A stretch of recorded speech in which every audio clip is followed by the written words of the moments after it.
Thank you for listening to Depictions Media Radio.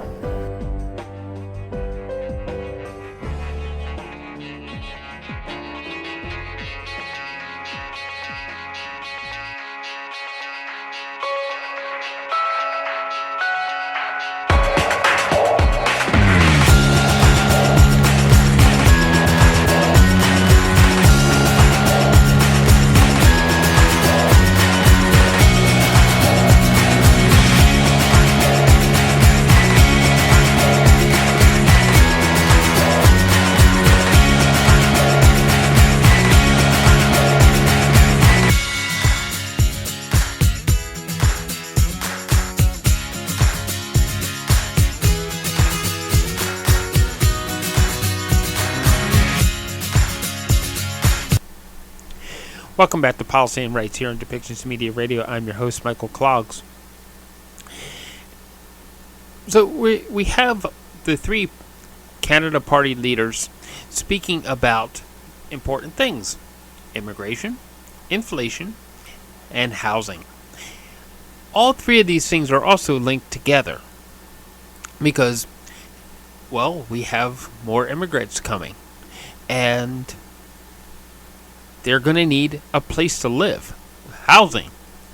Well, inflation rising, well, they don't have jobs yet.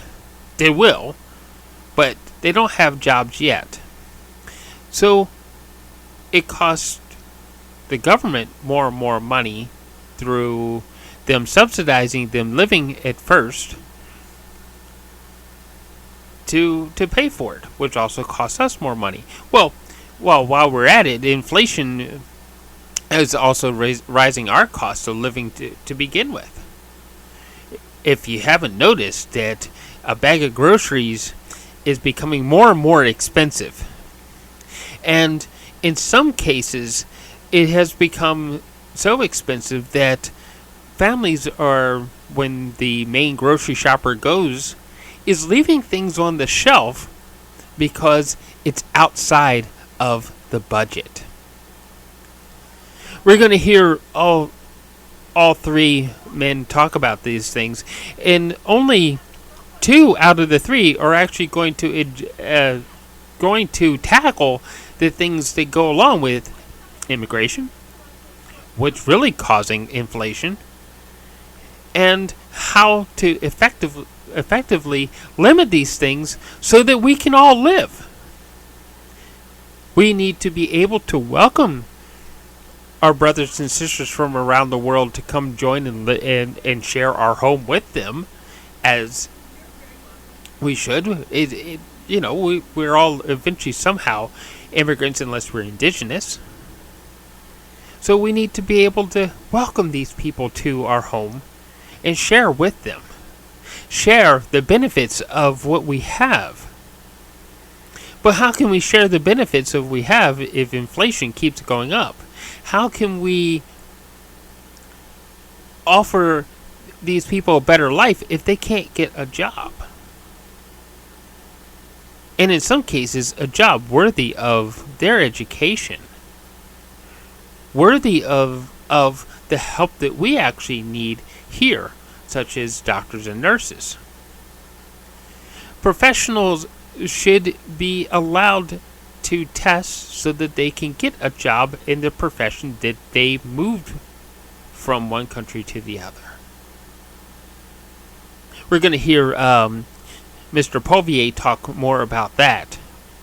We're also going to hear Jagmeet Singh, as he also speaks more about the corporate greed that is behind inflation.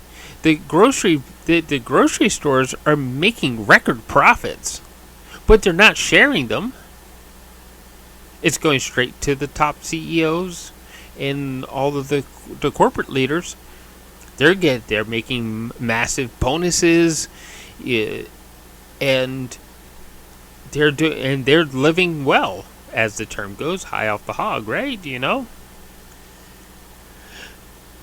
So what can be done to make these large corporate entities give back to the community that is actually feeding their pockets? We're going to hear Jagmeet Singh talk about that. What could be proposed? So, why don't we get on with it and listen to Justin Trudeau, Pierre Poilievre, and Jagmeet Singh talk about how we can actually make a better Canada.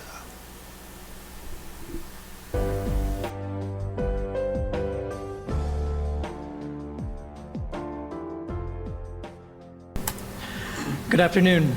My name is Daniel Bragagnolo with Ninco Developments. I'd like to welcome you today to 90 Carling Street, which is a symbol of progress and community here in Hamilton's vibrant Westdale Village community. Today we gather to celebrate a milestone in providing much needed rental housing. The Ninco team, alongside our property management firm Greenman Corp, would like to sincerely extend our sincere gratitude to all levels of government here today in providing their support and enthusiasm in bringing more rental stock to Ontario. Together we are fostering a brighter future where every individual can find a place to call home. Thank you for being thank you for joining us today and being part of our incredible journey. I'd now like to pass the mic off to local MP Chad Collins.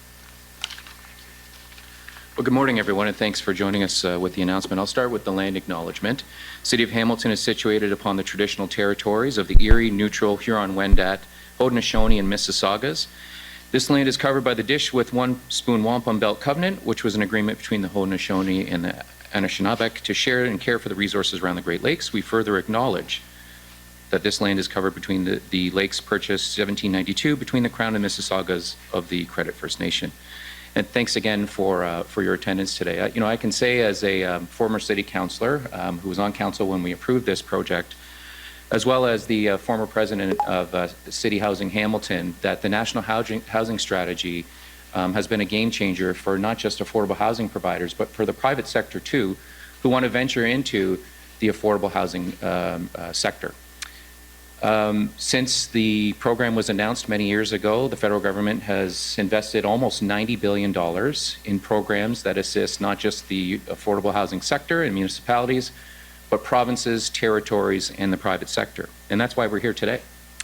This summer, MP Hefner and Minister Tassi and I have attended numerous housing investments here in Hamilton.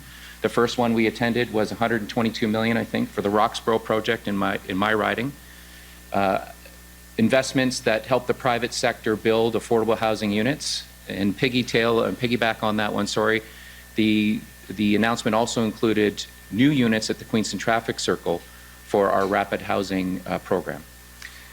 Just 2 weeks ago, Minister Tassi and MP Hefner and I attended the Wesley Urban Ministries development on Ferguson Avenue, another rapid housing investment, housing some of our most vulnerable populations, taking them from our encampments here in the city and into transitional housing. And so when I look at the National Housing Strategy and the programs that we offer, and some of those that will be announced today, I think it's important to recognize that those programs help people all along the housing continuum, from those that are getting out of encampments and into a new place to call home, to those looking for an affordable place to call home in terms of possibly being first-time home buyers. And so I'm pleased to be joined by our guests today. And today's announcement, as I mentioned, builds on the past investments and highlights, I think, our desire to continue to help those who are looking for an affordable place to call home. At this time, I'd like to welcome the Prime Minister back to Hamilton and to share with us today's investment and what it means for those that will call this facility or this building their home, as well as some other announcements across Hamilton. Mr. Prime Minister, welcome back to Hamilton. Thank you so much.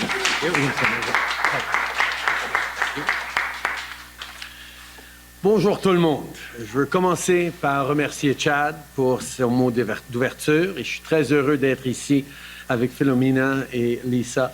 I really want to thank and celebrate the fact that we're back here together. Andrea, Mayor of Hamilton, obviously a great partner on this project and on so many things. It's always great to see you. Dan, thank you for your words as well. I spoke with Andrea earlier this year when I was here for a 3-day cabinet retreat about the need for more affordable housing. So I'm really happy to be here today for this important announcement. Hamilton is a thriving, growing community, and it's a sign of the strength and of all the economic activity that's going on here. But it also means that you need more places to live. So today, the federal government is investing millions of dollars to help support 214 homes for people and families here in Hamilton.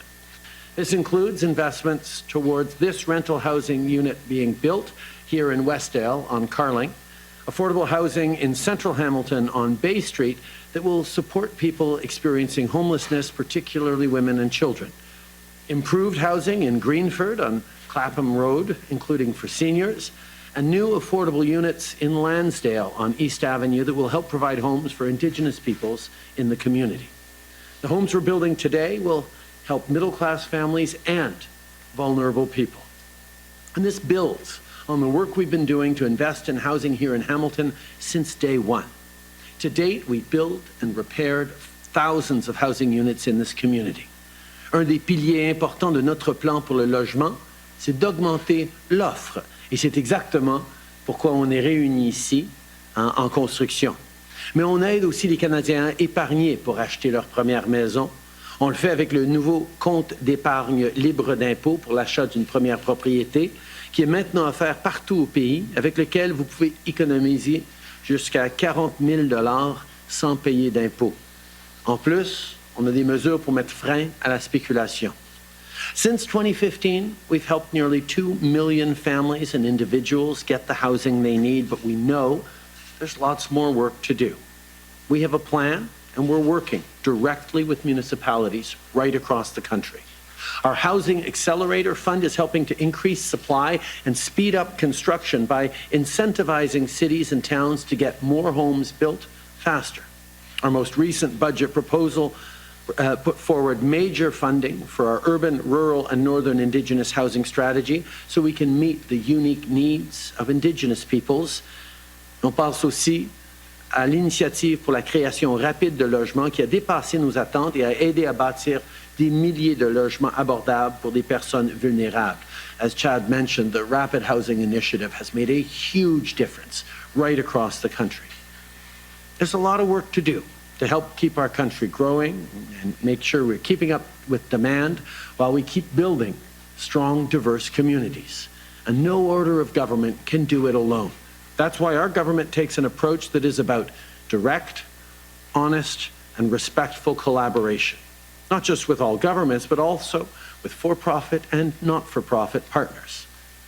Now, the Conservative leader wants to pick fights, to bully communities into doing what he thinks is best, at the same time as he cuts investments in housing and in supports for families. We will be working directly with the leaders these communities elect, with the people who've chosen to represent them and their interests, and partner with them to build a stronger future. After all, confident communities invest in themselves and their future. That's what our government has been there to do consistently. We know that every city has its own needs, and today we're stepping up to help Hamilton. Andrea, I know this city has made a significant investment in this project too, and it's by finding ways to work together that we've been able to get these projects underway. It's great to see the federal government and the municipal government able to work together, and we're continuing to look for ways that are going to make direct, meaningful impacts in the lives of Canadians, particularly vulnerable and lower-income Canadians in great, growing cities like Hamilton. It's by finding ways to work together we've been able to get these such projects underway, and the one right here is anticipated to be completed within the next 6 months. Notre gouvernement sait qu'il faut travailler en partenariat avec les villes dans le respect et la collaboration. Aujourd'hui, on voit un exemple d'un résultat positif. Because we know that keeping up with the cost of living is putting a lot of strain on families. So our government has made investments in making childcare more affordable, delivering dental care for kids who haven't been able to afford it up till now, increasing OAS for seniors over 75. We've delivered support through the grocery rebate that's helping 11 million people this month, and the Enhanced Canada Workers Benefit with more money up front to help Canadians through the year are the kinds of things that are making a huge difference. We know times are challenging right now for Canadians right across the country, but as a government, We're continuing to look at ways of putting money in your pockets while building for a stronger future. Throwing up our hands, saying things are broken, is not the way we're going to solve this. It's through partnership, it's through investment, it's through responsible, serious leadership that Canadians can get the support they need right now and be confident about the communities we're building together. But of all the cost of living challenges, we do know that housing is the most expensive thing. So today is about increasing housing supply, supporting Canadians, and helping people build the lives they want. I want to thank everyone who helped make this announcement possible today, including our hardworking MPs and the Mayor who've collaborated so incredibly well. I want to thank the hardworking construction workers, engineers, planners who are stepping up every day to do this even more. And of course, I look forward to the dedicated community neighbors all around who will be welcoming these people into their new homes. With that, I'm very happy to turn it over.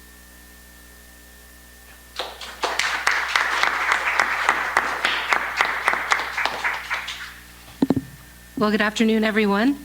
Thank you kindly, Prime Minister. As I said to you when you arrived, I'm thrilled to have you back in the City of Hamilton, along with the MPs that represent our city. It is really important that we work together to solve the challenges that people of Hamilton face, and I know that that your caucus members here, as well as other MPs, are very much on the same page when it comes to doing that work. And so on behalf of our city, I want to say thank you so very much for being with us. I want to thank MP Chad Collins, MP Lisa Hefner, Minister Philomena Tassi. Long time no see, folks. We were just having a chin wag on Friday, so it's great to be here today to really realize some of that discussion that we had the other day. Just last week, as folks might know, all Hamilton MPs, city staff, and a few of my council colleagues and I met to talk about the issue of affordable housing. And it was important, I think, to hear MP Collins talk about the continuum of housing. And the Prime Minister to identify that the housing need is great, from those most vulnerable who are living unhoused in our community, to working class folks and middle class folks that need to be able to have a home of their own that they can afford. And so this project really does, this announcement with all of the projects that it encompasses really does show that this kind of work can be done and that we can meet people's needs. Our federal members of parliament know, like I do, that the last few years have been hard for the people of Hamilton. This is something that the Prime Minister also just acknowledged. Life keeps getting more expensive. Too many people are struggling to pay their bills, to afford their homes and apartments, to find a place to live. A growing number of people in the city are in crisis. But we also know that we can keep this city affordable. We can make sure that everyone has a safe and affordable place to live. Because we cannot do it alone. We have to do it together. Keeping life affordable in Hamilton is something that requires all hands on deck. And you can see today that that's something that all of us agree upon. It takes our federal partners stepping up like they have today to provide $45 million in funding to help fund the urgent creation of more affordable housing. It takes amazing not-for-profit housing providers and members of Hamilton's private sector development community to come together and create important new mixed income communities like the one that will be built right here. And it takes all of my colleagues on City Council and our hardworking city staff to keep pushing these important initiatives forward. I was very pleased to hear the Prime Minister talk about the need to continue to push forward and to make sure that we are a confident city. And a confident city invests in itself. And that's exactly how I see things, and I know my council colleagues do as well. We need to do that so we can make important progress like we have done today. And I want to thank Ward 1 Councillor Maureen Wilson and Ward 3 Councillor Narinder Nan for being here. This is Maureen's ward, and Narinder, one of the developments is in her, I think 2 of the developments are in her ward as well, and she's also the chair of the president of the board of Community Housing Hamilton, which is a partner in one of the projects that's being announced today. Everyone at City Hall is absolutely focused on continuing this important work. And today's announcement includes $19 million in investments from the City of Hamilton, those investments that we were talking about a minute ago. Combined with the federal funding announced by Prime Minister Trudeau, today's combined investment will mean 200 more Hamilton families and individuals will have safe and affordable places to call home. This is the kind of thing. These are exactly the kinds of things that it takes to keep Hamilton affordable. This is what it takes to be able to ensure that people have a safe place to live, that people feel proud of their communities. For Canada to thrive, the people of Hamilton must be thriving. I get that, and I know that the Prime Minister and his team gets that too.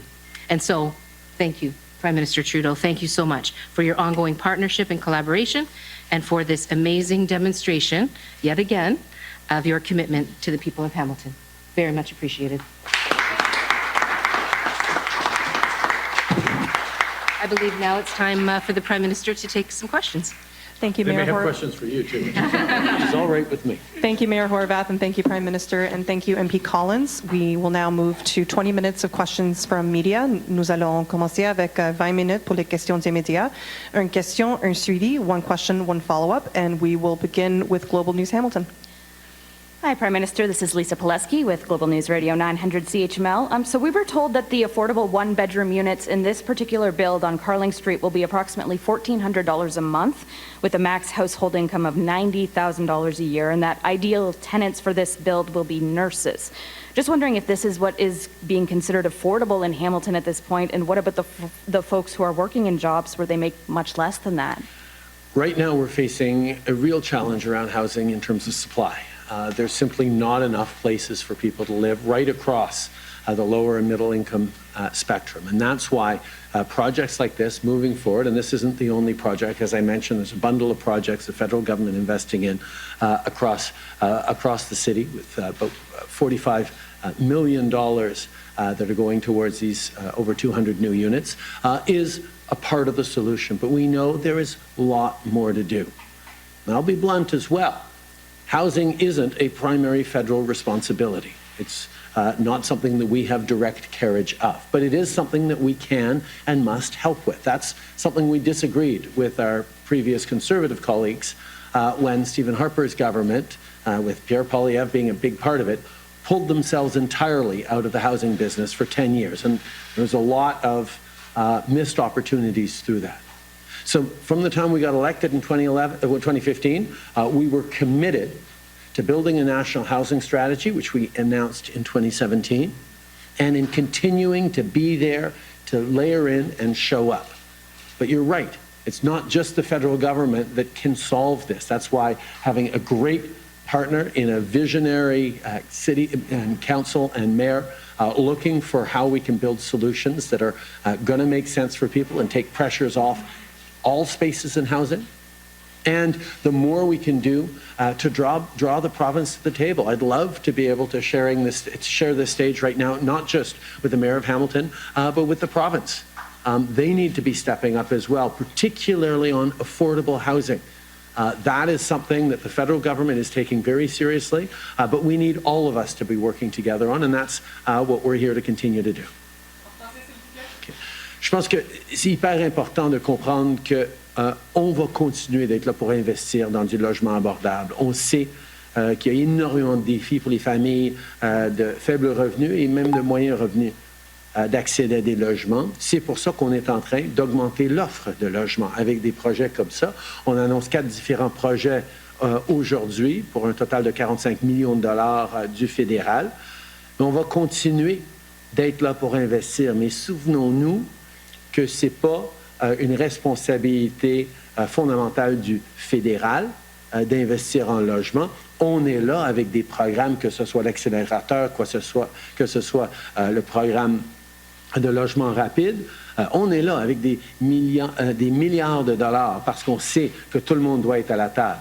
Mais on doit en faire plus, pas seulement avec les municipalités, mais aussi avec les provinces. J'aurais bien aimé voir la province ici aujourd'hui, mais on va continuer de les encourager d'investir dans des logements plus abordables. And follow-up is, one of the big crises that Hamiltonians are dealing with is rent evictions, where a landlord evicts a tenant to renovate the unit and then have people move in at a higher rent. There are tenants working with Hamilton Acorn who are fighting to stay in their units because they say if they get evicted, they'll be homeless. There's a woman I spoke with named Jen who's on ODSP. She can't afford $1,400 a month. So Acorn is asking the federal government to introduce a policy to give the right of first refusal to purchase apartment buildings to land trusts, co-ops, tenants, and nonprofits, and then backing that up through the creation of an acquisition fund that those entities can tap into to purchase those buildings. Is this something that your government would consider? There are a lot of really innovative and responsible solutions out there, a lot of great proposals, and that's why we work not only with municipalities, but with not-for-profit groups, with advocacy groups, with stakeholders who are there to try and support vulnerable people in this extremely difficult moment. As you well know, evictions and renovictions is entirely a provincial issue, but we will continue to look at ways that the federal government can be supportive by working directly with municipalities and also by encouraging the province to be thoughtful about how we make sure that the most vulnerable are protected. Even as we see growth in the economy, we see record numbers of jobs, which is good, but that can put pressure on folks, and that's where we have to be really thoughtful. Prochaine question. Catherine Brulotte, Radio-Canada. D'abord, sur la grève au port de Vancouver, on a vu maintenant les travailleurs refuser une offre qui avait été, une entente qui avait été conclue entre la partie patronale et le syndicat. Qu'est-ce qui, selon vous, fait en sorte que c'est différent maintenant? Et si ça ne fonctionne pas à nouveau, que comptez-vous faire en termes d'intervention? On continue de croire profondément que les meilleurs accords, les meilleures négociations, ça se passe à la table de négociation. Et c'est toujours ça qu'on va pousser. On a été en train à chaque étape de s'assurer que les négociations continuent. On sait à quel point un arrêt de travail va avoir un impact sur l'économie du pays, sur les fermiers, sur les manufacturiers à travers le pays, des exportateurs, des importateurs. C'est pour ça qu'on a de l'espoir que cette nouvelle offre, cette nouvelle solution qui est sur la table va être acceptable. Mais nous allons continuer d'être là pour s'assurer que les négociations continuent et qu'on puisse continuer de faire croître notre économie. I think one of the things that's been so important for us throughout is to be actively focused on keeping conversations going at the bargaining table. We know sometimes labor negotiations can be extremely difficult, but every step of the way, Minister O'Regan has been there to encourage people at the table to make sure that we're getting towards a solution. And yes, there have been concerns and worries about how things were unfolding over the past days, but we now have a situation where there is another offer, there is another potential deal on the table, and we're, as always, hopeful that that negotiation at the bargaining table continues to be at the center of what everyone needs to continue to do. I will point out, however, that I got a letter from the leader of the Conservative Party yesterday that highlighted that he's not following this issue very closely. He seemed unaware that there is actual constructive negotiations going on, and he's really choosing to play politics and just saying, oh, you got to fire people, you got to, impose back to work legislation. I will remind people that Pierre Poilievre was a key part of the government that was known for its anti-union legislation, 525 and 377, direct attacks on the rights of organized labor. So we don't take him particularly seriously when it comes to encouraging negotiations at the table to work.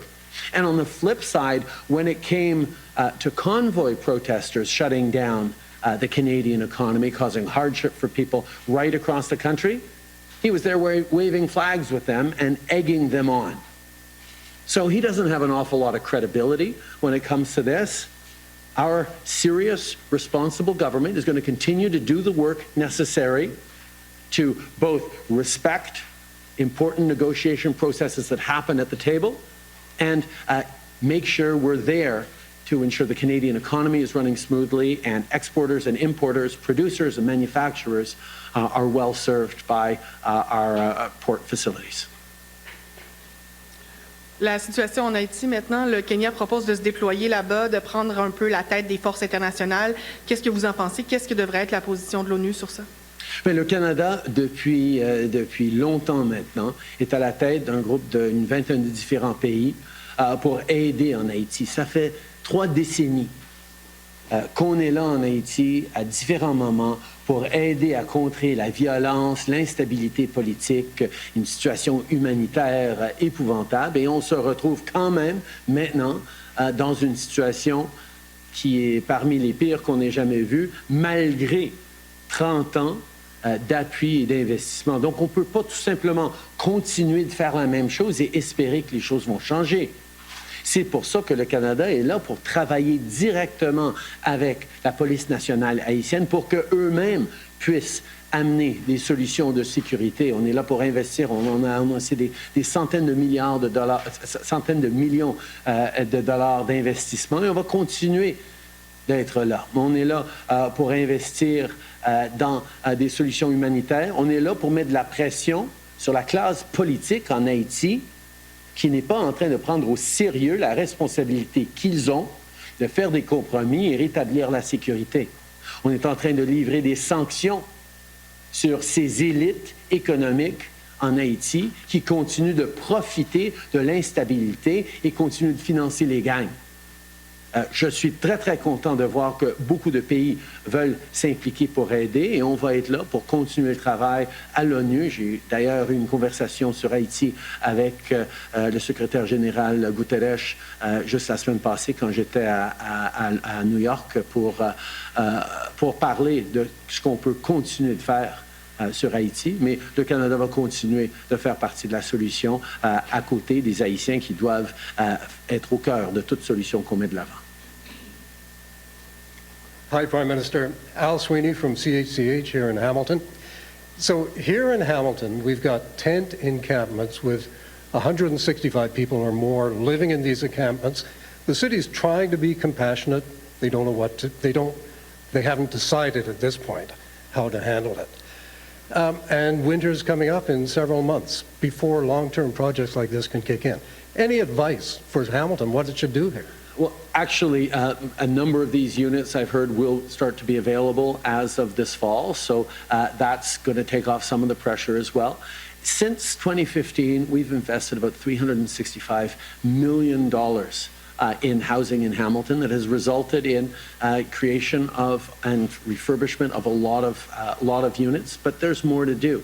In terms of homelessness specifically, through Reaching Home, partnering with the City of Hamilton, we're talking about directly $60 million over the past years that we've put forward to help people in Hamilton. But this continues to be a challenge that we are very much seized with, that we're looking to different solutions. Many of the investments we're announcing today, the $45 million, will be available to the most vulnerable people, including people who are currently in encampments. But you're absolutely right.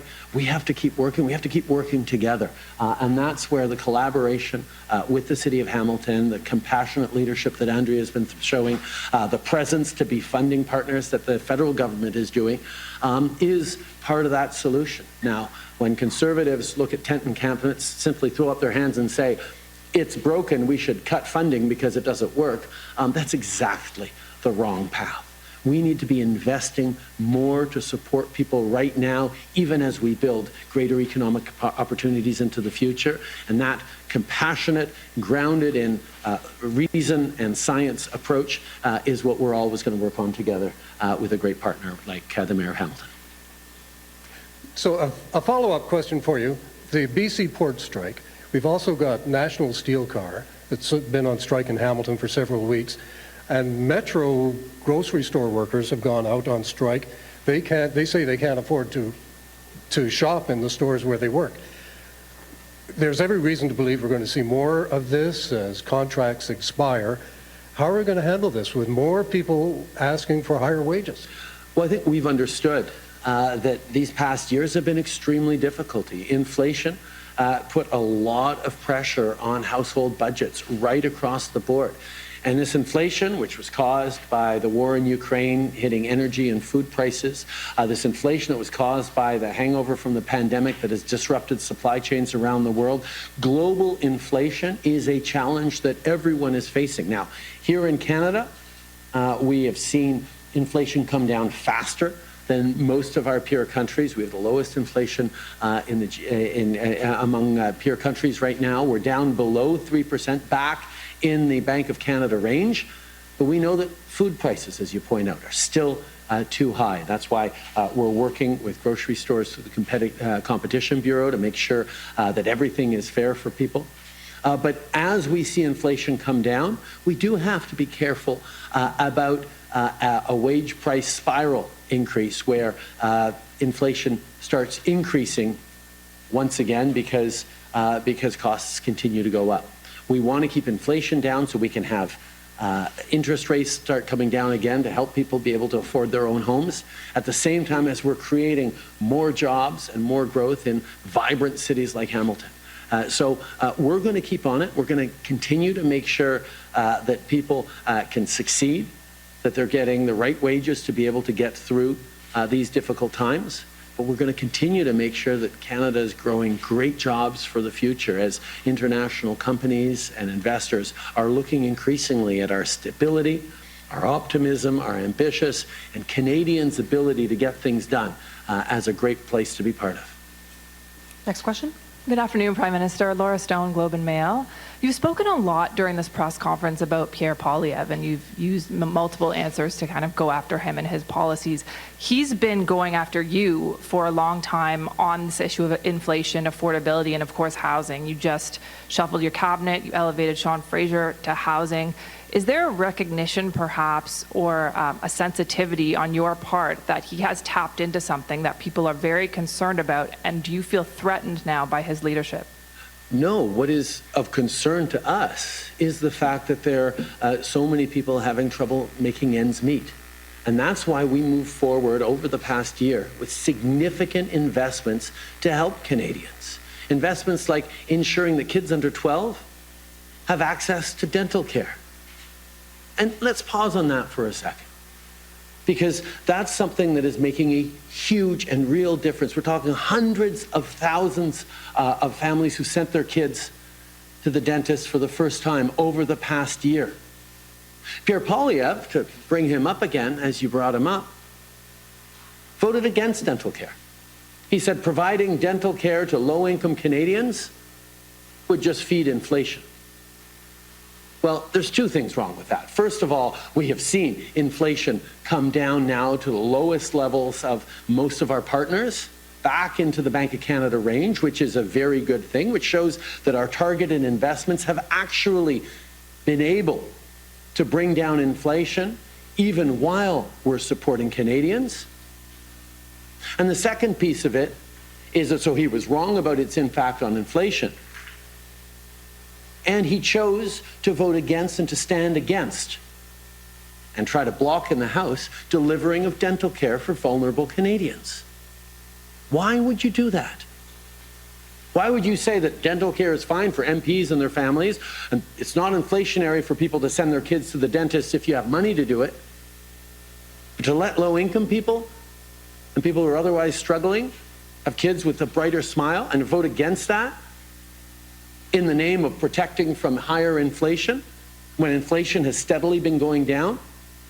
That's him making baseless arguments, completely disconnected from fact, but playing on the very real fear, anxiety, and frustration that people are out there. That yes, there are challenges around the cost of living. But you don't solve problems by scaring people, by stirring up anger. He's hoping that he's going to be able to get votes out of it, but that's not how you build a stronger economy. Confident communities, confident countries invest in themselves. His solution on anything is cut housing supports, cut dental supports, bring forward a two-tier healthcare. You haven't heard him talk about the investments we're making in healthcare because he doesn't want to have anything to say about that. Because these are real measures that are going to be helping Canadians. His answer to everything is cuts and be angry. That's not Canada. That's not how we build a stronger future. That's not how we've gotten through the challenging times we've had in the past. Canadians roll up their sleeves and get to work and build and invest in themselves and their communities. That's what we do. We partner with people. We don't pick fights with mayors. That's where the anger that he is drumming up is dangerous for Canadians who would much rather work hard and build a strong future than throw up their hands and say, oh, it's all terrible, it's all broken, let's all stay home. No, that's not who Canadians are. So I won't be stirring up anger. I will be pointing out where his proposals are irresponsible and unserious, but I will stay focused on solving the challenges Canadians are facing rather than exploiting them for political gain, like Pierre Poilievre does. Thank you. Okay. On sait très bien que les gens sont en train de faire face à d'énormes défis, que ce soit au niveau du logement, que ce soit au niveau du coût de la vie. Et beaucoup de ces impacts sont à cause de l'inflation mondiale qu'on est en train de vivre. Or, au Canada, on a pu réduire l'inflation en faisant des investissements ciblés pour aider les familles, que ce soit le rabais à l'épicerie, que ce soit l'aide pour les soins dentaires, que ce soit de couper les frais de garderie en moitié à travers le pays. On est là pour faire les investissements qui aident, en même temps qu'on voit l'inflation continuer de baisser. On est maintenant à 2,8%, ce qui est meilleur que beaucoup de nos pays pairs. Mais on sait que les gens en arrachent encore. C'est pour ça qu'on va continuer d'être là pour investir. Or, M. Poilievre, il prône l'austérité, les coupures, et veut susciter plus de colère et d'angoisse pour les citoyens. Mais ce n'est pas responsable parce que ça ne va pas créer des solutions. C'est pas comme ça qu'on va bâtir du logement. C'est pas comme ça qu'on va aider les gens à avoir de meilleurs emplois. C'est en investissant de façon responsable, stratégique, en s'ancrant dans les plus vulnérables pour les soulever, pas en prônant l'austérité et la colère. Ça, on peut en avoir sur l'Internet, là. On n'en a pas de besoin dans nos politiques. Thank you. I did bring him up, but you brought him up first. For a follow-up question, I wanted to ask about Mayor Olivia Chow's requests to the federal government. She wants a reception center funded by your government near Pearson so asylum seekers can check in and the city can be aware of where they're going and what their needs are. And she's also asking for more money. I mean, you saw the images of people sleeping on the street once they arrived in Canada. What is your response to the reception center, and what was your reaction when you saw what was happening on the streets of Toronto?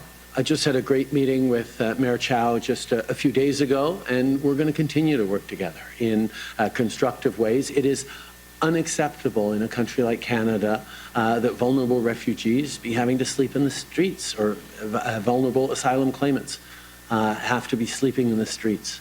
But the solution on that requires all of us to step up together. Yes, the federal government will be there, but when it comes to settling asylum seekers, again, municipalities and provinces have the large part of responsibility on that. Yes, the federal government is part of the mix on that, and we will be there, as we have with the announcement of $212 million across the country, with almost $100 million directly for the City of Toronto.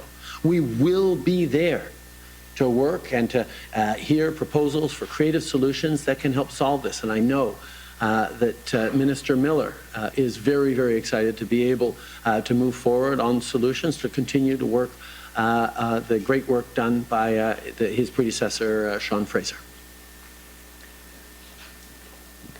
Hi, my name is Auda. I'm with CBC Hamilton.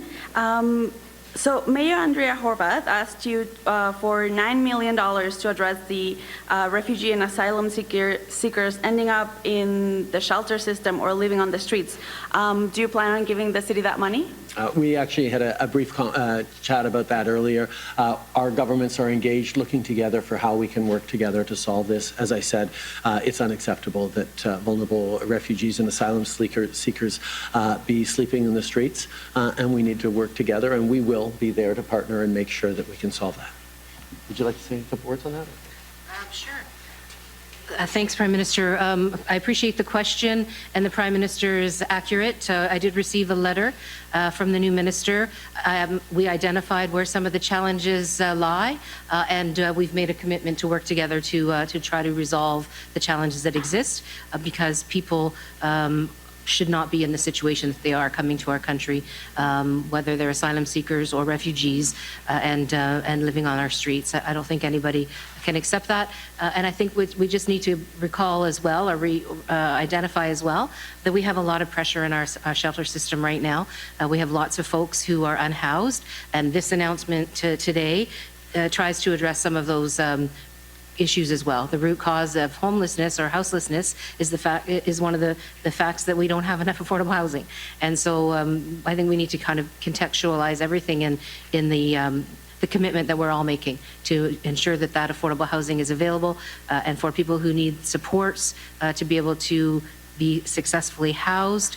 We are working on that as well as a city.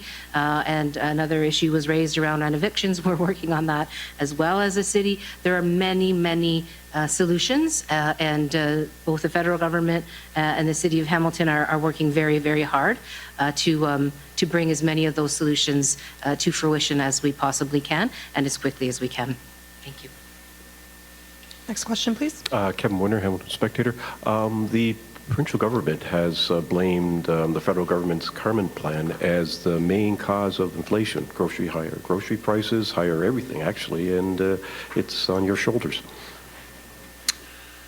The federal price on pollution not only is a way to fight climate change, but it's a way to put money back in people's pockets.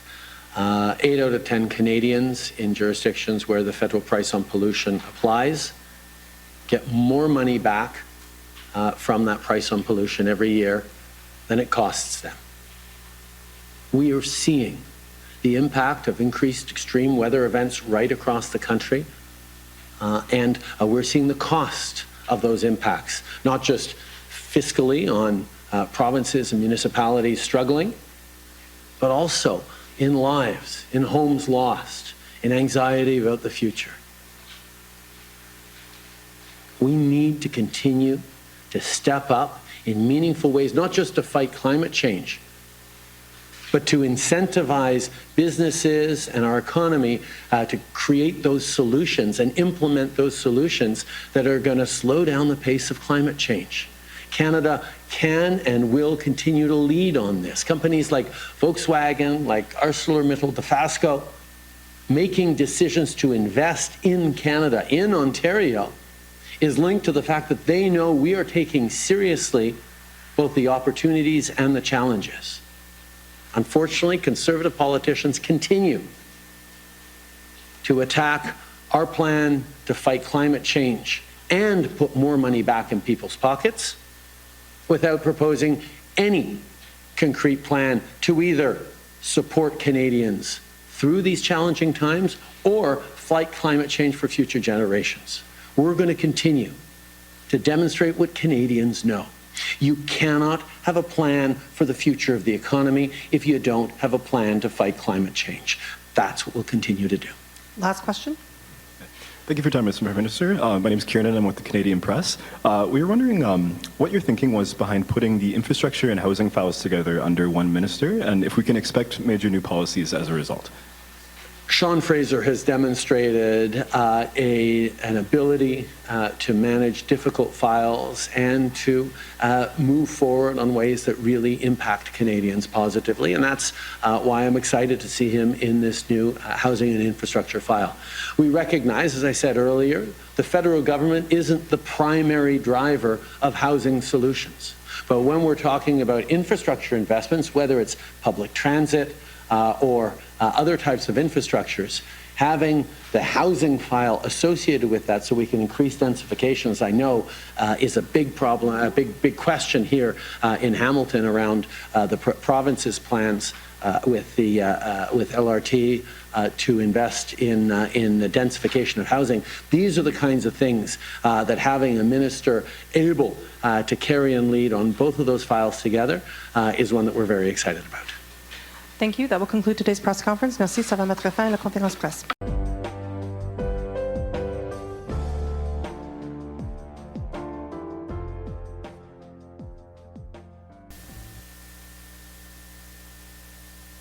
Bonjour tout le monde.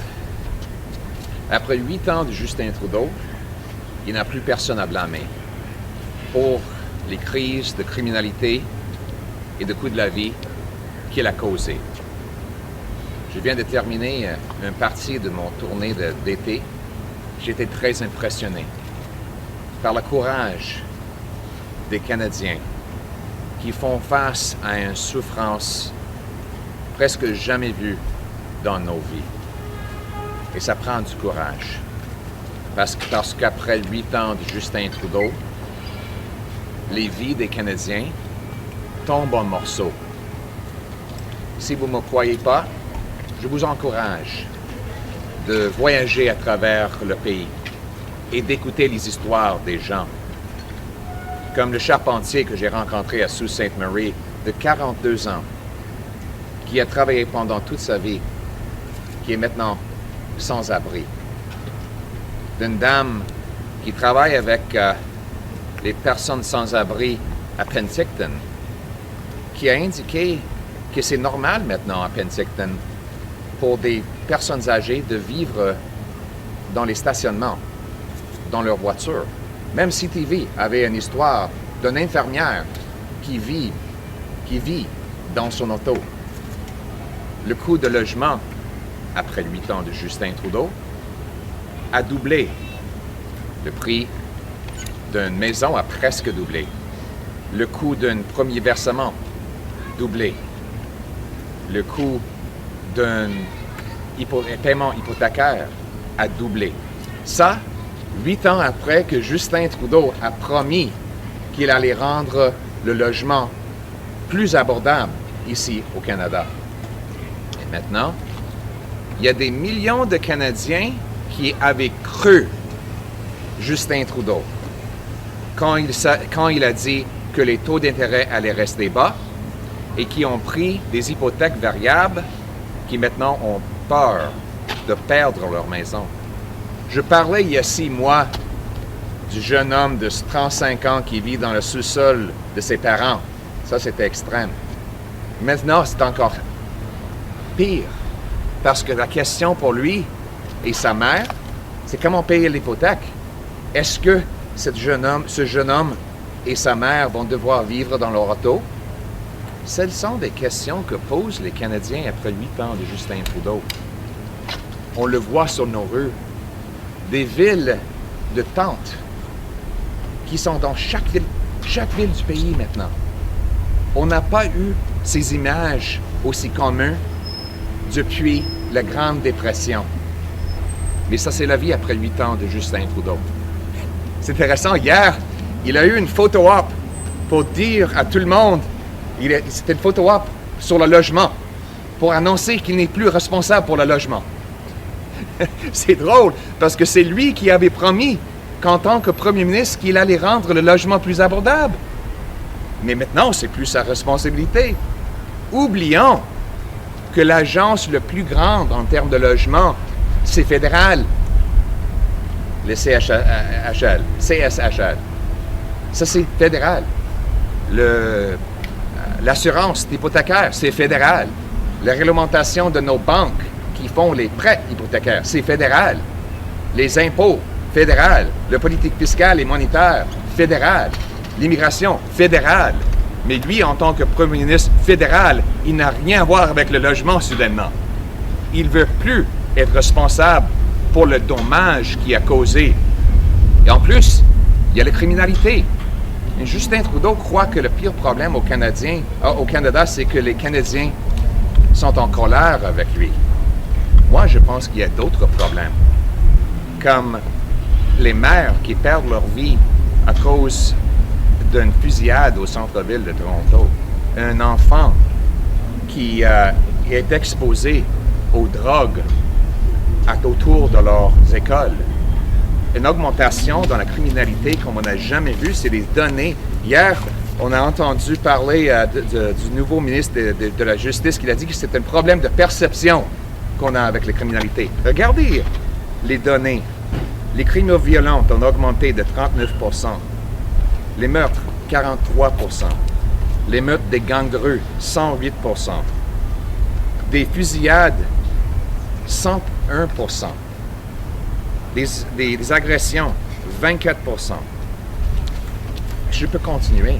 Ça, c'est le bilan de Justin Trudeau après 8 ans de libération sous caution et libération conditionnelle qu'il a permis. Et encore, le coût de nourriture. Maintenant, on a 1,5 million de Canadiens qui doivent aller à une banque alimentaire. 1 sur 5 manque des repas. Il y a des gens qui commencent à souffrir de malnutrition. Aujourd'hui, on a vu un article dans le Journal de Montréal qui disent des professionnels de la santé verraient de plus en plus une maladie qui avait presque disparu, le scorbut. Cette maladie avait pratiquement disparu, mais les professionnels de la santé affirment que c'est en raison de l'inflation alimentaire que cette maladie revient, qui était du moyen âge. Ça, c'est la vie au Canada après 8 ans de Justin Trudeau. Mais, ce qui est heureux, ce qui me donne de l'espoir, c'est que le Canada n'était pas comme ça avant Justin Trudeau et ça ne va pas être comme ça après Justin Trudeau. On va redonner aux Canadiens l'espoir. On va ramener les prix plus bas en éliminant les taxes carbone et les déficits inflationnistes pour réduire le coût de nourriture, de l'essence et de d'autres essentiels. On va ramener des chèques de paie plus forts en réduisant les impôts et en donnant aux immigrants le potentiel de travailler dans leur profession comme infirmières et médecins. On va libérer nos entreprises à bâtir des grands projets de ressources pour des plus grands chèques de paie. On va inciter des municipalités d'accélérer les permis de construction et de libérer le terrain pour bâtir des logements abordables pour tous les Canadiens. On va mettre en place des politiques de gros bon sens pour mettre fin à la vague de criminalité qu'a causé Justin Trudeau. Et on va unir les gens autour de leur liberté et autour du gros bon sens. C'est comme ça qu'on va rebâtir notre pays et on va redonner aux Canadiens l'espoir dont ils ont besoin et qu'ils méritent. Thank you very much, everyone, for coming. And now in English. After 8 years, Justin Trudeau's running out of people to blame. I just finished a tour of Canada, and I was impressed by the incredible courage of Canadians who are suffering the misery that Trudeau has imposed on them. At 8 years, housing costs have doubled. The cost of living is rising. Crime, chaos, drugs, and disorder are common in our streets, and those streets are increasingly filled with homeless people stuck living in tents because of the doubling of housing costs. Now, Justin Trudeau thinks the worst problem in Canada today is that people are angry at him. I think the worst problem is that people can't pay their rent. After 8 years of his inflationary policies, of his shoveling billions of dollars into the bureaucracies that block home building, housing costs are among the worst in the world, nearly double what they are in the United States. Rent has doubled. Mortgage payments doubled. Needed down payments doubled, all after 8 years of Justin Trudeau. Yesterday, he held a press conference to announce in front of a house to tell you all that he's not responsible for housing. That's funny, because 8 years ago, he promised he was going to lower housing costs. It's also funny that the biggest housing agency in Canada, CMHC, is federal. Mortgage insurance, federal. Taxes, fiscal and monetary policy, federal. Immigration, federal. Infrastructure money, federal. All these things are federal, and yet the federal Prime Minister claims he has nothing to do with it whatsoever. No wonder he wants to wash his hands of his horrendous and unprecedented record. After 8 years, people are losing their homes. I used to say there were 35-year-olds living in their parents' basements, and people were shocked to hear that. Now, it's much worse. The 35-year-old worries that him and his mother might be on the street living in their cars. I met a 42-year-old carpenter in Sault Ste. Marie who lives in his car. I talked to a housing advocate in Penticton who says it's common now for her to meet seniors in that city that live in parking lots. CTV even ran a story of a nurse who lives in her van. Does anybody remember Canada like this? The scenes in our cities where there's tents, where people live on the streets and in parks, have not been this common since the Great Depression. Our refugees cloister in inner cities and under bridges. This is life after 8 years of Justin Trudeau. He's concerned that people are angry at him. I'm concerned for the little girl in Timmins who stepped on a dirty needle, or the mother in Toronto who was hit by a stray bullet.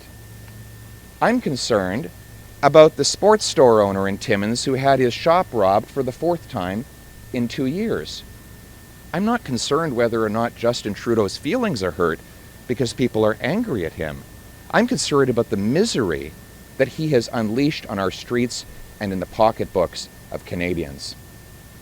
You know, I looked today at the Journal de Montréal. I'm going to quote, "Health professionals are reportedly seeing more and more of a disease that had almost disappeared, scurvy. This disease had practically disappeared, but health professionals claim that it is due to food inflation, that this disease dating back to the Middle Ages is resurfacing. Quote, people are eating fewer vegetables and fruits, probably because costs have gone up, said pharmacist Régin Lemay. Typically, by eating fruit and vegetables daily, you get enough vitamin C to avoid developing this disease. People aren't getting vitamin C now, after 8 years of Trudeau's inflationary deficits and taxes. And now, he wants to quadruple the carbon tax, from 14 to 61 cents a litre, on the farmers who make the food, the truckers who ship the food, and therefore all who buy the food. This is the misery that he has unleashed, and unfortunately, it will only get worse the longer he is there. But the good news is that Canada wasn't like this before Justin Trudeau, and it won't be like this after he's gone. We'll get back to the common sense of the common people. We'll bring home lower prices by axing the carbon tax and the inflationary deficits to make food, heat, and gas more affordable. We'll bring home powerful paychecks with lower income tax that rewards hard work, with a Blue Seal test that will allow our brilliant immigrants to show they are qualified to work as doctors and nurses, reducing wait times. We'll green light green projects like critical minerals, hydroelectricity, and natural gas for export to the world, bringing home our jobs back to this country. We'll bring homes that people can afford, with a plan that I released, by the way, in April of 2022. Justin Trudeau says he still hasn't seen it. A plan that would incentivize cities to free up land and speed up permits so we can build, build, build. We have the fewest houses per capita of any country in the G7 with the most land to build on. The answer is to build. My plan, my common sense plan, requires cities boost the number of building permits by 15% per year, or lose their housing, or lose their infrastructure grants. But those that exceed that target will get building bonuses. I'll require every federally funded transit station have high-density housing approved all around it so our seniors and youth can live right next to the bus or train. We'll sell off 6,000 federal buildings and thousands of acres of federal land to build, build, build. We'll speed up immigration of building trades skilled immigrants, and we'll put more emphasis on training the future tradespeople of our country. That is a common sense plan that will build the millions of homes that we need to make it affordable as it was 8 years ago when I was the housing minister. And we'll bring home safety to our streets with jail and not bail for repeat violent offenders, and with treatment, not more drugs, for those who suffer from the illness of addiction. and will stop dividing and censoring Canadians. Bring back freedom of expression, remove internet censorship laws, and treat Canadians based on their individual humanity, not their group identity. It's common sense. Common sense of the common people united for our common home. Now let's bring it home. Thank you. Since you mentioned immigration as part of the federal areas that contributing to the housing issues, should Canada re-examine immigration targets until housing gets better? Well, I was surprised that Justin Trudeau chose the worst immigration minister in Canadian history to be his housing minister. Sean Fraser is responsible for putting refugees under bridges and in our streets.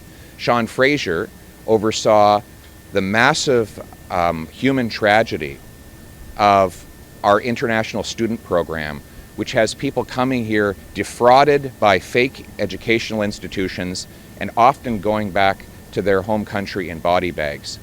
Justin Trudeau is utterly incompetent in his immigration, and he has messed it up so badly that many immigrants are now saying they were better off in their country of origin.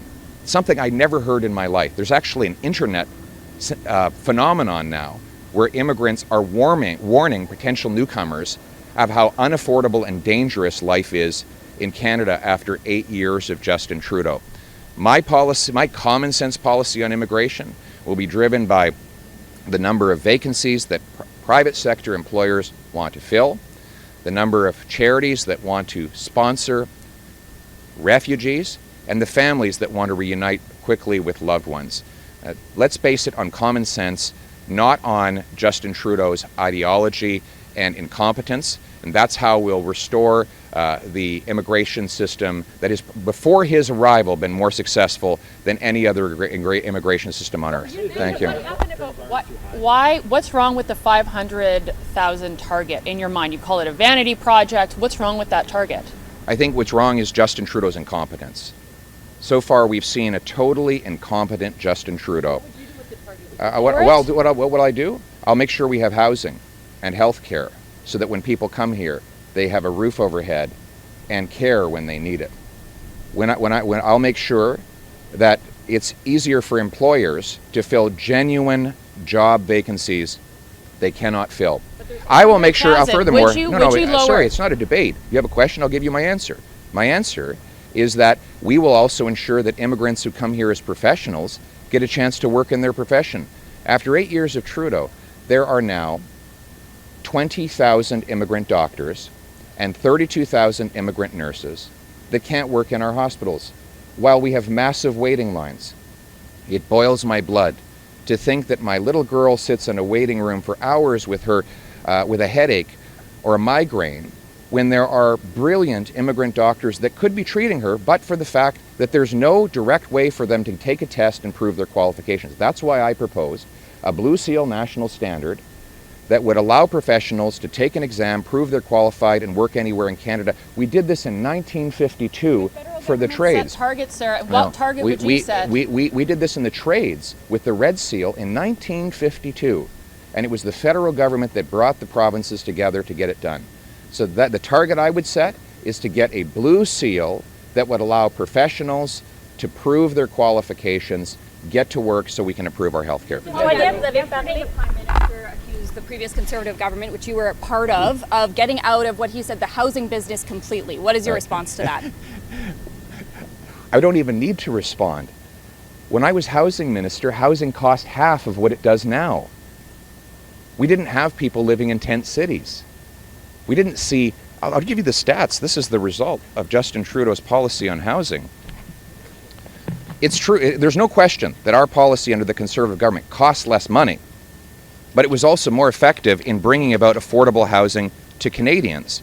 The rent in this country is up 93%.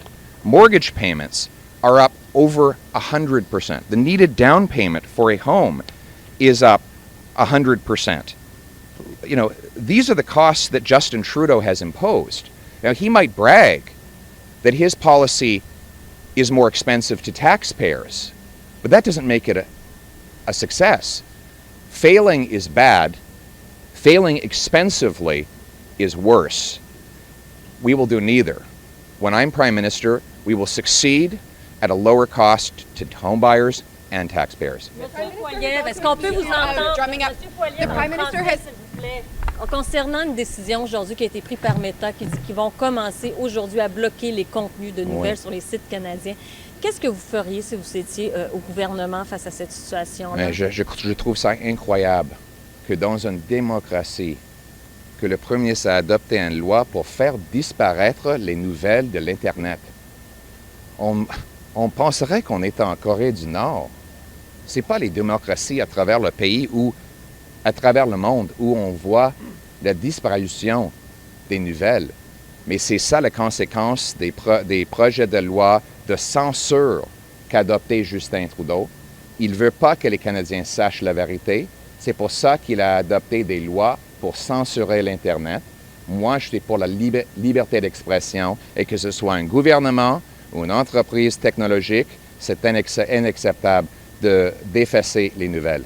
The Prime Minister has accused you of drumming up fear and anger in the Canadian public, suggesting the way you're doing politics is dangerous for Canadians. You're trying to soften your image. Are you concerned about the idea that you are being portrayed to Canadians as angry?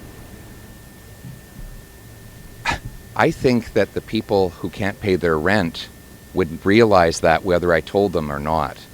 Do you really think that the single mother who has seen her rent go up by 100% under Trudeau wouldn't have noticed if I didn't say it? Do you think the 1.5 million people who are forced to go to food banks because Trudeau's driven their food prices up so much wouldn't have noticed if I didn't say it out loud? Do you think the 35-year-old who would have easily been able to afford a home in his 20s when I was the minister responsible but is now stuck in his parents' basement wouldn't have noticed that he's living in a basement had I not said it? Do you think that the 500 people who came out to a crime town hall in Timmins because they no longer feel safe in their community wouldn't have noticed all the crime in their city had I not said it out loud? Justin Trudeau and some of his supporters in the media are really concerned that Canadians are angry with him. I'm concerned that Canadians can't afford to live and that they're not safe in their communities. Justin Trudeau is upset that I'm saying things are broken. Maybe he should stop breaking them. Okay, last question. What's your response to Meta's decision to officially remove news from its platform as of today? I think it's like 1984. You have a prime minister passing a law to make news articles disappear from the internet. Who would ever have imagined that in Canada, the federal government would pass laws banning people from effectively seeing the news? Who would have thought that we'd have a government that would pass a law to manipulate the algorithms of the internet so that Canadians only see what the Prime Minister wants them to see? But that's where we are. I know that Justin Trudeau doesn't want Canadians to see the facts of life because after 8 years in power, people's lives are falling apart. But here's my response. Whether it's big tech or Trudeau's big government, censorship is always and everywhere wrong.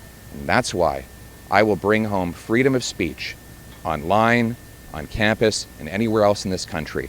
Because I believe that I can win an open debate in this country. And so unlike Trudeau, I will not need to censor. Thank you very much. Thank you.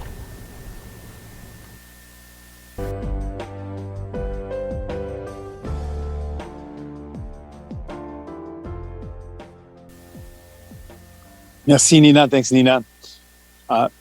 First off, I want to begin by saying it's a great honor to be back here in St. John's, Newfoundland and Labrador. I want to thank the workers and the union leaders that are standing behind me, and thank Mary Shortall, our candidate here in St. John's East. We're here to talk about the cost of grocery prices. And for a lot of Canadians, it is becoming really, really hard. We've got a store behind us, and we know that Dominion, Loblaws, Metro, and Sobeys, these large corporate grocery stores have made record profits. Not just any old profits, but record profits. They're making more money than they've ever made before.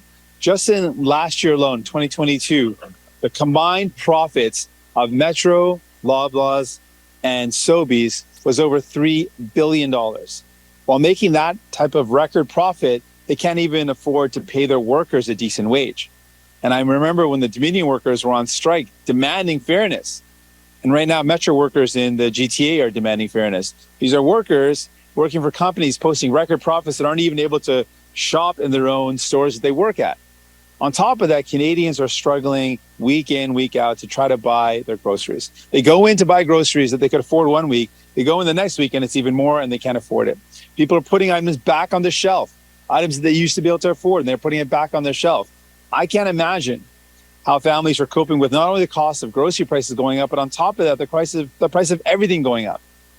And what makes it all so much worse is that we've got these corporate grocery stores that are posting record profits.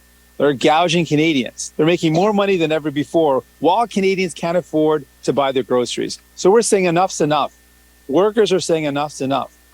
We need to stop letting these grocery stores continue to gouge Canadians.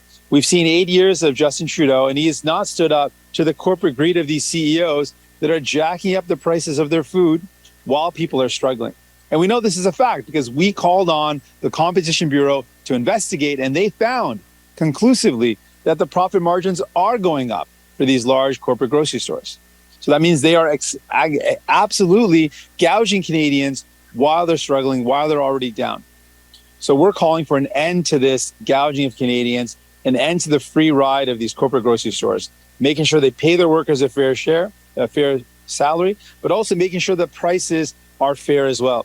So the three things we're proposing. First of all, I should say, not only do the Liberals not do enough on this, and they're not even willing to mention corporate greed, the Conservatives are not willing to tackle corporate greed. They're not going to do anything to take on the high price of groceries. They're not willing to call out the greed of these CEOs. They're not going to take on these corporations, but we are. We've got a three-part plan. First of all, we've got to increase the competition. 3 large corporations own the vast majority of grocery stores in our country, and that means it is harder to get fair prices. So we need to increase more competition, particularly independent and local grocery stores. Secondly, we need to stop the free ride. We need stiffer and bigger penalties for price fixing. That's happened in Canada when it comes to bread. We need stiffer penalties to discourage that. We need more transparency and stiffer penalties for any sort of consumer abuse.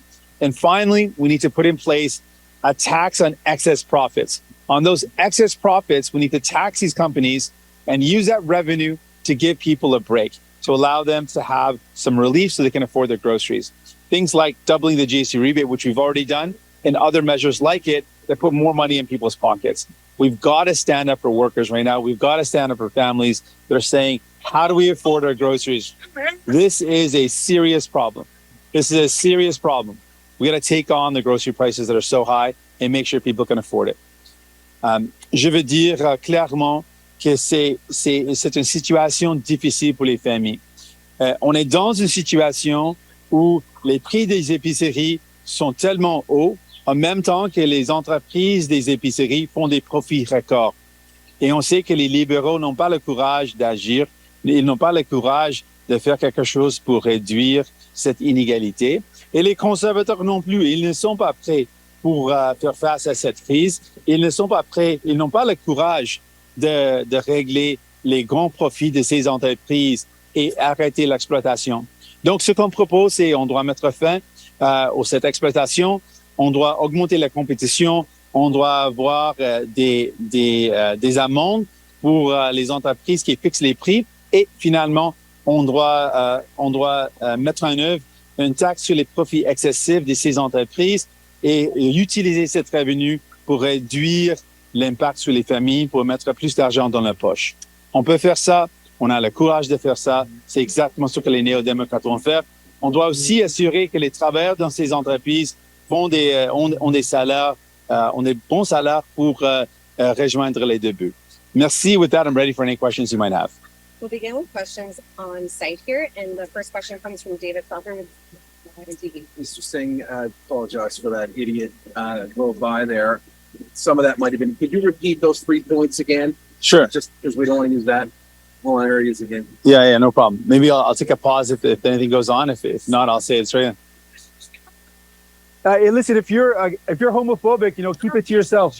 Your homophobia is very inappropriate. It's very inappropriate. You're driving away and causing an accident. I'm right here. You can have a conversation if you like.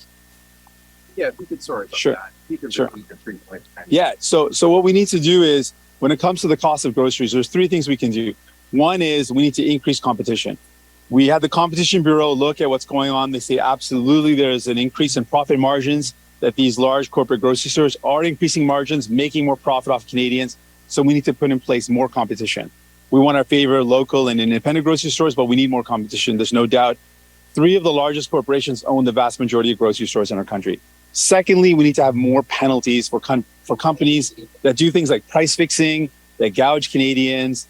We need to make sure that there's better penalties in place, stronger and stiffer penalties for companies that are abusing consumer rights.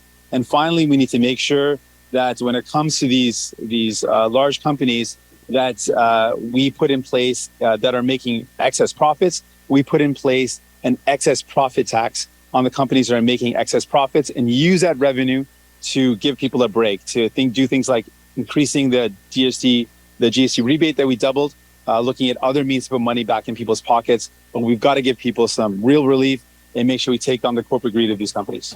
Just a follow-up. A lot of people are speculating there may be a federal election on the way. We've got Ms. Shortall here in place, and you're here sort of feels like a bit of a campaign kind of stop. Can you speak to that? Yeah, so we're really excited with our candidate. Mary Shortall, as folks know, is a longtime fighter for people in across the province of Newfoundland and Labrador. She's the past president of the Federation of Labor, and so has been a representative for workers, is someone who's going to be an incredible champion for the people of Newfoundland and Labrador. And for a long time, I've heard from people that they haven't had that voice in Parliament fighting for them, standing up and saying what the government's doing is wrong.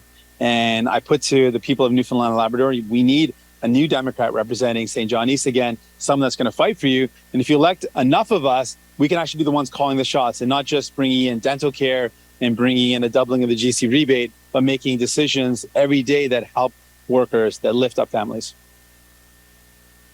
The next question comes from Gerald with the CBC. Yeah. Hi, I wanted to ask you, so obviously, as you've been saying, grocery prices are high across the country and across the board in this province as well. But people in northern communities in Labrador, they're especially high at grocery stores there. So what do you think needs to happen to specifically address high grocery prices in northern communities and specifically Labrador?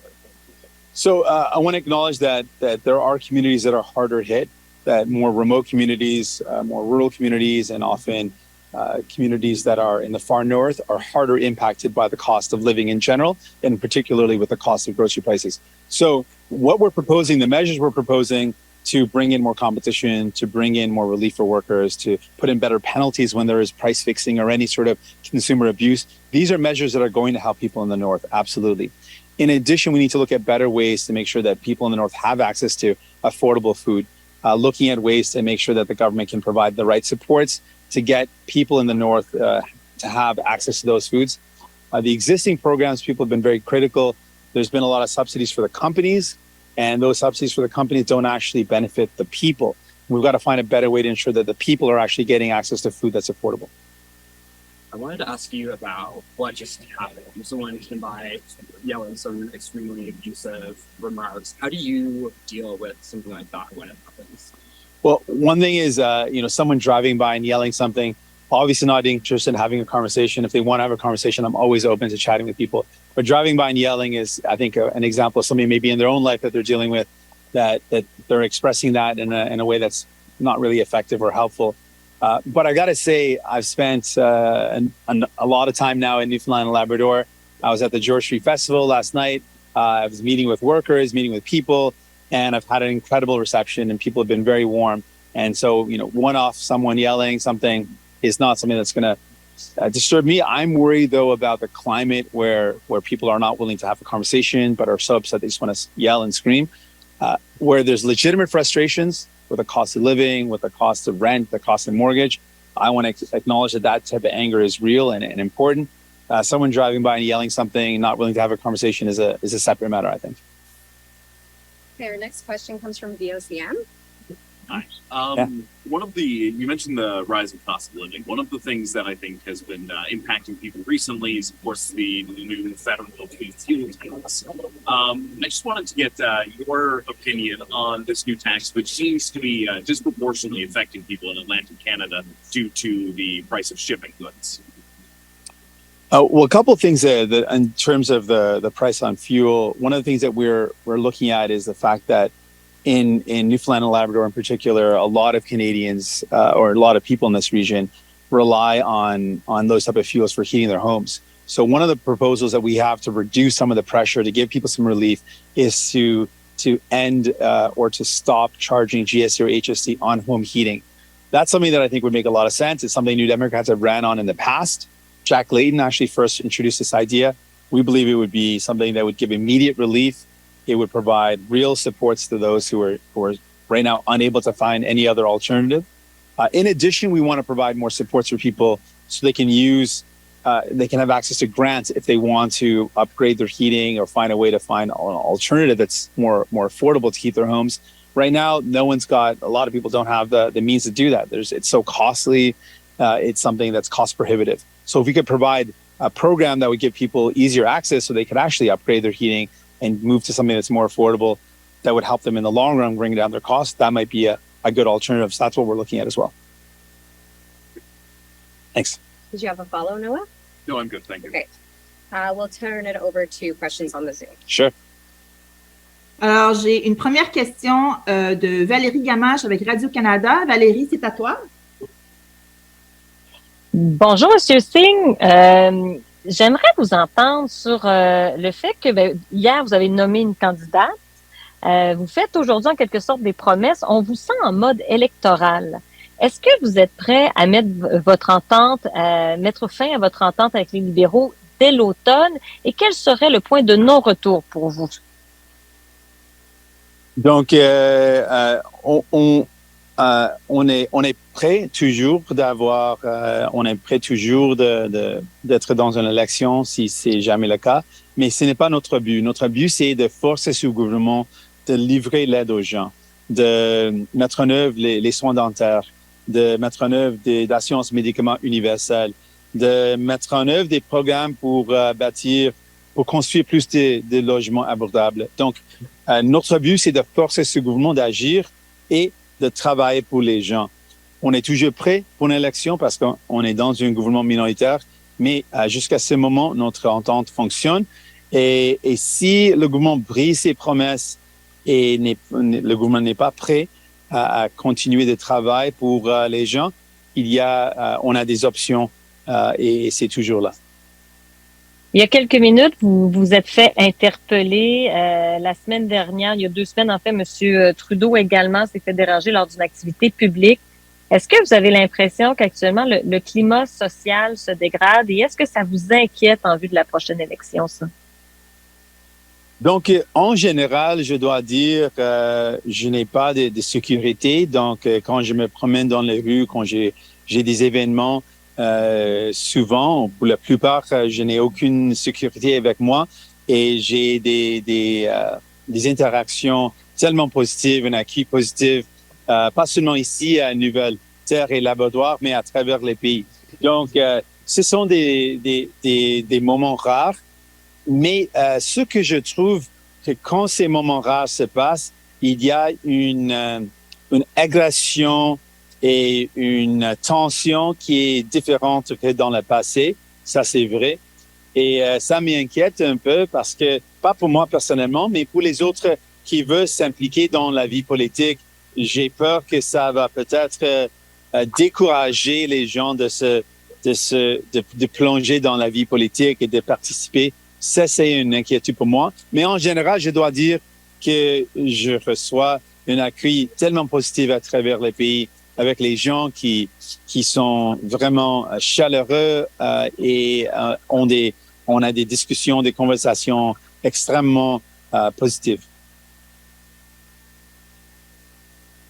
We will go to our next question. Zhao Li with City News National. Please go ahead. Hi, thanks for taking my questions. This is kind of related to the election speculation question that you were asked earlier, Mr. Singh. Are you targeting Liberal seats on the East Coast? We want to win all seats across the country. We want to win seats because we want to form government.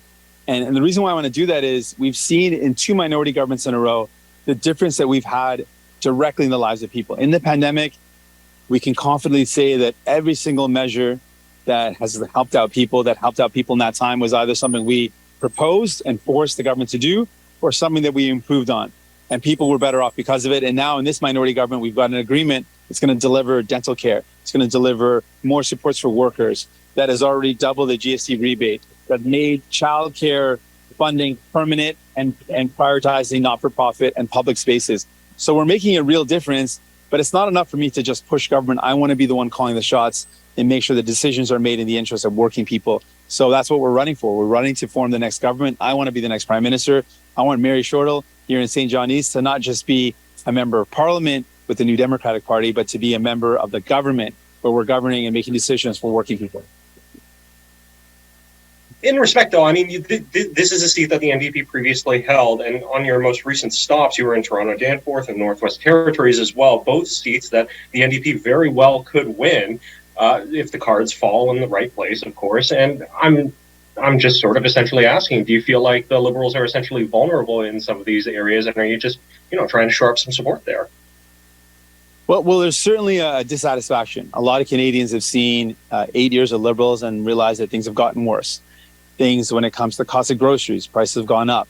Cost of homes, when it comes to buying a home, renting a home, things have gotten worse, not better. And then they look at any of the measures that provided relief, and it's New Democrats that push for them. Any of the measures that actually gave people some help, like doubling the GST rebate, bringing in dental care for kids and soon-to-be seniors and kids under 18, that these are measures that New Democrats push for. So I feel like there's more and more a growing sentiment that the Liberals are not delivering on what Canadians need, not delivering on what Atlantic Canadians need. And New Democrats have shown that we're the ones really fighting for people and delivering. We've got Conservatives that make noise in the sidelines, but what have they done in 2 minority governments to really give people a break? They can't point to real concrete relief that they provided, or we can't, because we're fighting and working for people. Whether Conservatives are trying to fight to get in power, and the Liberals are trying to stay in power, we're actually trying to deliver real results and make people's lives better. And I think that's going to translate to more and more support. And I think there's going to be a significant number of Liberals that say, there's no point in voting for Liberal anymore. We've got to support those that are actually fighting for us. Next question comes from David Thurton with the CBC. David, please go ahead. Hi, Mrs. Singh. Thanks for taking these questions. I just want to ask you a question about housing. We heard from Prime Minister Justin Trudeau yesterday saying that housing is a municipal and provincial responsibility, but the feds also have a role to play. Who do you think is responsible for the housing crisis, and who should be responsible for fixing it?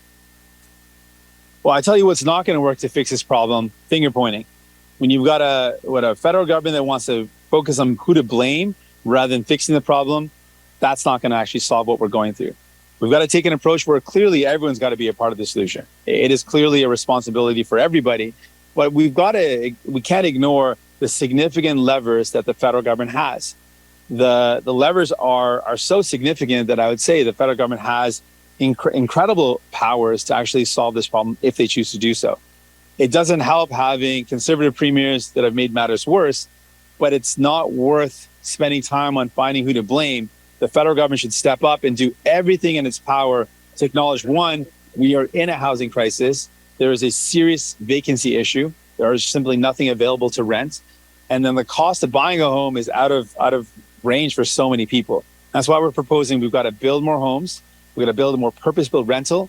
And we've got to really build more non-market housing so that people can actually afford their first place to buy or to rent or to live in. We need a significant investment in building more non-market housing as well.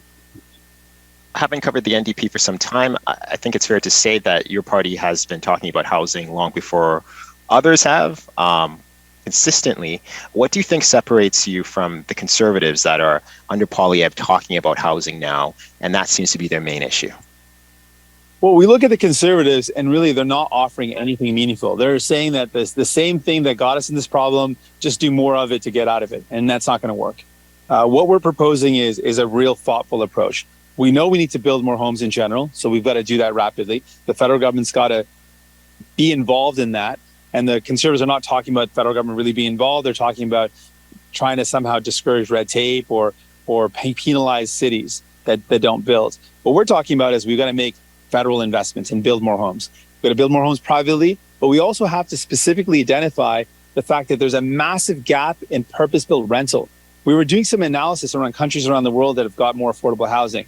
And one thing that stuck out in 8 countries in Europe, which we compared to Canada, 20% of their housing market was rentals. In Canada, it's only 4%.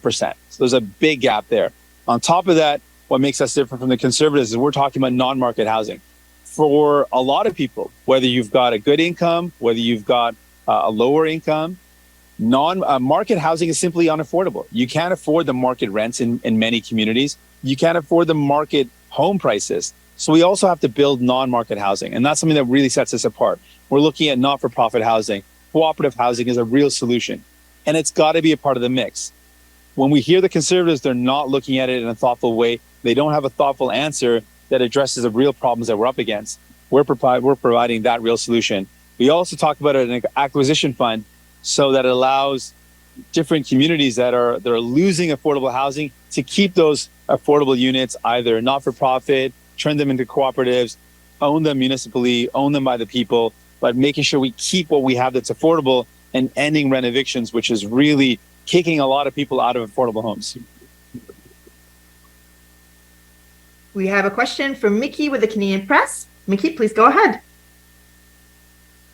Thank you. Yeah, you alluded that, Liberals in the next election will switch their vote to NDP, especially in some of the Atlantic regions that you had mentioned. But sorry, why my friend, I missed the first part of the question. I think there was a sound gap. But you can start over again. Thank you. No problem. Yeah, no, thank you. You alluded in an answer to a previous question that some liberals will switch their vote to the NDP in the next election. But why do you think they will switch their vote when they have personally benefited because of the confidence and supply agreement you do have?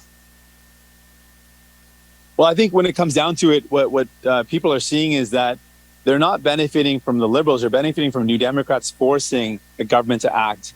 And some people are saying to us, why go through this, having New Democrats force Liberals elect more New Democrats, and the New Democrats can have more decisions or make more decisions that benefit our lives. And we're seeing more and more that sense of dissatisfaction. People are upset with the Liberals and are not feeling like their needs are being met. And they're seeing us, New Democrats, fight for them, really fight to take on the issues that matter to them. We're the ones championing the fact that people need to be able to afford their groceries and that high grocery prices are something that the federal government has to step up and do something about. We're the ones talking about making sure we tackle the housing crisis with non-market housing. And we're the ones that have delivered the first expansion of our healthcare system in a generation with dental care. So more and more people are seeing that it's actually New Democrats that are making their life better. Why don't we vote for those who are fighting for us? And I think for a long time, Liberals have taken people's vote for granted. Here in Atlantic Canada, they think, well, people just vote for us because that's what they do. And I want to put to Canadians, I want to put to Atlantic Canadians that you deserve someone that's going to fight for you. And we've shown that time and time again throughout the pandemic, in this minority government, we're fighting for people and we're delivering real results that make people's lives better. And then Pierre Poilievre, he has done a tour of Atlantic Canada in recent weeks, and he has said that Atlantic people often get lost in Ottawa. Do you believe in that sentiment? I think it's true. And I think that Newfoundlanders and Labradorians know very well what it feels to be lost when they were completely ignored under the Harper government and the Harper Conservatives. They remember that very well, the way the Harper government treated Newfoundland and Labrador and the rest of Atlantic Canada. And folks are not going to forget the fact that Pierre Poilievre wasn't just a backbencher, but was a key member of Harper's team. This is a Harper Conservative. And what Harper wanted to do and tried to do was cut pensions, cut EI, cut healthcare. What Newfoundlanders want is the exact opposite. They want an EI system that actually works. They want to see pensions that are strong and allow them to retire with dignity. And they want to see investments in public healthcare. Well, that's the exact opposite of what Conservatives have done in the past and are proposing to do again. So Newfoundlanders and Labradorians don't want another Harper-style government that's going to cut all the things they need. And I put to the people of Newfoundland and Labrador. You need someone that's going to fight for you, that's going to stand up for you. Take on the high cost of groceries, like the price, like the store behind me. Stand up for you and fight to make sure that our healthcare system remains public and we expand it to include medication coverage and dental care. You need a fighter like Mary Shortall, who's going to stand up for workers like she's done her whole life. Not someone that talks the talk but doesn't walk the walk. That's what you get with New Democrats, someone who's actually going to be there for you and fight for you. That was our last question. I would like to pass it back to you, Jagmeet, for final remarks before we conclude.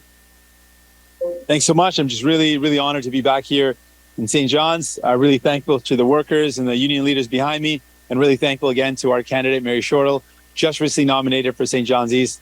We're looking forward to seeing Mary get elected as the next MP for this riding, someone who's going to fight for the people of St. John East, just like all New Democrats do. We're going to keep on fighting for you. Thanks so much. Jagmeet Singh handled a drive-by heckler very well. And he's right. It is about conversation. We need to have the conversations. We need to sit down and talk about what we want as a society. And we don't need those who just drive by, shoot off, and then disappear. We need people who want to sit, have the conversations, fix what is wrong, expand what we do well, and build and rebuild our society into something that is equal and helpful to everyone. Find that subscribe button wherever it may be, and thank you for listening to Policy and Rights here on Depictions Media Radio. I have been your host, Michael Clogs.